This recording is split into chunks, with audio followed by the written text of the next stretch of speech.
So in this segment, we're going to be talking about how there are still massive rifts within the Labour Party, and I don't know what to do. I don't know what to make of it. There's a lot of salty people still left. Corbyn still has problems, which I think rightfully so he does. And so let's talk about that first, and then we'll move on to, I guess, talk about the other half of this segment. So, Jeremy Corbyn and his former leadership team have openly accused disgruntled Labour officials of potentially costing the party the chance of victory by sabotaging the 2017 campaign. So this is where they, misrepresented polling in things like certain marginal seats that were possible to win. They viciously went after someone a lot. They viciously went after Diane Abbott, giving her all sorts of abuse, from what we've seen in parts of the leaked Labour report. So, in a joint statement that shines a light on the scale of continued Labour splits, Corbyn, the former Shadow Chancellor John McDonnell, and several other former Shadow Cabinet ministers and aides have, for the first time, formally endorsed claims made in a party report leaked in April. In their submission to the party inquiry calls to examine the leaked report, Corbyn and his former colleagues claimed the alleged diversion of some party fundings during the 2017 election could even constitute fraud. So the former opposition leader and his team said there were overwhelming evidence of sabotage from certain staffers in Labour headquarters. The officials who are not named were uncooperative and refused to allocate resources to winnable target seats. The submission said, given Labour's narrow loss in 2017, which is extremely narrow, it's not possible Jeremy Corbyn might now be in his third year as Labour Prime Minister were it not for those unauthorised unilateral actions made by a handful of senior party officials. So we don't know that for sure, unless we can enter the multiverse, which unfortunately we can't yet, as much as I would love that. So it's very difficult to go into the what if saga too much, because then you enter a different world. The narrative is vehemently opposed by the officials concerned, one of whom called it a mythical stab in the back conspiracy theory to absolve themselves, adding that all spending was legitimate, declared and accounted for. The row erupted when the 860 page internal party report, authored anonymously, was leaked to the media shortly after Keir Starmer took over from Corbyn. It claimed that, as well as undermining the 2017 election, internal opponents of Corbyn have hampered efforts to tackle anti-Semitism within the Labour Party, and it quoted WhatsApp messages from party officials insulting his allies, some with apparently racist or sexist overtones. That's the thing we're talking about with Diane Abbott. Starmer set up the inquiry under lawyer Martin Ford QC. It has a deadline of Friday. It's the 7th of August. This article came out, so that would be 14th. It's a bit strange they didn't put a date in. They claim that hostile Labour officials jeopardised the 2017 campaign has caused fury amongst Corbyn supporters. His joint submission said, we believe that there is clear evidence of factional activity by senior paid employees of the Labour Party against the elected leadership at the time. And so what annoys me is these people here who did all this to potentially spite Corbyn, you are not employed to do this sort of stuff. You're employed to help the Labour Party win. If you do not want to see the Labour Party win, if you're a post leader, then you should quit. You should have quit, and someone else should have taken your job instead of hampering these the leadership at the time. He won the leadership election. Okay, you might not have been happy with that, but he won. He won legitimately. If you didn't want him to win, you should have put someone else in. So he won.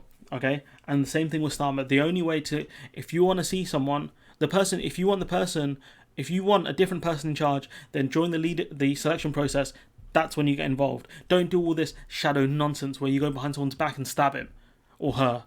Absolute joke. And so this is what really annoys me, and I'm hoping we don't see this with Starmer. It does annoy me that this narrative that Starmer's centrist, a Blairite, when he stood on Corbyn's manifesto, the extremely left-wing manifesto for UK electoral, in terms of the UK sort of wherever we are on the political spectrum. So Corbyn stood on that, and so if he does change radically from that, people will ask him during the next election, you stood on things like nationalising the internet, nationalising the railway.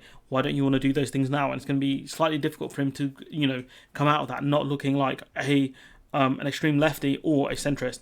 And so if we go into the second half of this video, I think the more important half, so we've gathered that there were massive problems in 2017 with some of the staffers. So if we, this is Owen Jones tweeting about these allegations aren't just about the Labour Party, that they should worry anyone who cares about democracy in this country.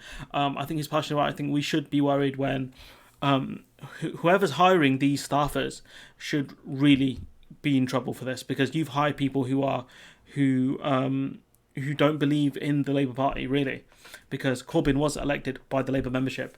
Whatever you think about him, whether you thought he went too far or you didn't like him as a human being, if you thought he's genuinely an anti-Semite, then you should not be working for the party. And look, so if we go into both these guys, I have a lot of respect for both these guys. Owen Jones, some things I do disagree with him on, but I don't want to see any hate going towards him, especially from this video. And we go into my boy Hayden Prowse. Him and the other guy in his Twitter picture, they're the ones that really open my eyes to politics. So I don't want to see any hate from him. We have interacted once or twice on Twitter, and it's pretty great. So Hayden Prowse, is it the right one? So Hayden Prowse tweeting, the system is effed. It's not news. How about the left starts caring about getting people elected to power for a minute? Get behind Keir, forget this failed leadership and stop whinging, get real. And so what annoys me about this thing is, like, there are genuine grievances still within the left of the party, especially because people wanted Rebecca Long-Bailey, especially because they wanted her, and obviously people are still going to be annoyed about this, and if any of these people are still working in the Labour Party, they should be fired. And it's important to look at the reasons why you've lost in the past. Corbyn was deeply unpopular even in 2017, but this idea that there shouldn't be an autopsy, we should, it's just the fault of Corbyn that we lost in 2017 and 2019, is just stupid. But sending abuse to him is not going to help. Sending abuse to this guy is not going to help. And you got people calling him you absolute cunt, I made myself sick for Labour, you despicable neoliberal cunt. He's like, well, he's not a neoliberal from what I've seen of his politics. And Hayden taking it in stride. Okay, you seem like a good person to have on the doorstep. I'm sure you did loads to get Corbyn elected, even though you hated him. It's like, I doorstepped for him twice in the last election and once before. What did you do? I think the argument would be Keir doesn't represent the left, and so getting the left re-elected, the left elected and getting Starmer elected aren't the same thing. And so Hayden putting, right, well, your concept of the left is so narrow, you'll never see a leader you're happy with elected. We don't live in that country. And he's absolutely right there, where, if so long as Starmer goes for a sort of philosophy of nationalising certain industries, as long as it's, the failing ones and the dodgy ones like trains, buses, I'll be happy with that. Electricity is another one. If he says broadband, I will also, I'll take that. I think it's something that should definitely be looked at. But at the same time, if he doesn't put that on, I'm not going to be like, oh, I can't believe he didn't do that. But as long as nationalisation's on the menu, things like breaking up some monopolies is on the menu, I'm more than happy with that. I've always voted Labour despite not loving the leadership, but I thought it was the best on offer. Then we got a leader whose politics actually aligned much more closely with our own. We were really excited, and clearly we were. Many others see 2017, we didn't get elected. Well, a right-wing Labour Party hasn't had any luck with that since Blair, and look how that turned out. So the only thing you imagine is Blair Mark II. So look, we've tried, Gordon Brown, we've tried Miliband, who ran more kind of a bit more centristy. From what I remember, I remember him saying, tuition fees shouldn't be £9,000, they should be £6,000. I'm like, oh, shut up, Ed Miliband. Like, as much as I wanted chaos with you, you weren't the guy. And so, there's still massive splits with the Labour Party from what we can see. You can say these are just anecdotal, these two people, but these splits very much do exist. I know, shouts out to my boy Ellis. He was saying he wanted Rebecca Long-Bailey to win, but, he's going to back Starmer, and, I don't know if Starmer's the guy. I have to see his manifesto. I have to see what he's about properly. All I can tell you is he ran on Corbyn's manifesto. He's a Remainer. That's I can't tell you a lot more, unfortunately. Maybe if I do more research, I could. But I'm going to leave it there. Let me know what you guys think. Obviously the splits do exist. I do want to see the Labour Party do more of an autopsy. This leaked report would be very interesting to see how much of an impact they had in 2017. But at the same time, we can't keep obsessing over the past. Do an autopsy, figure out what went wrong. I've done, a video, several videos, one with Holly as well, where we talked about the fact that in 2019, it was a much different race, a different battle, and we failed to acknowledge that, And that's what cost the Labour Party in 2019.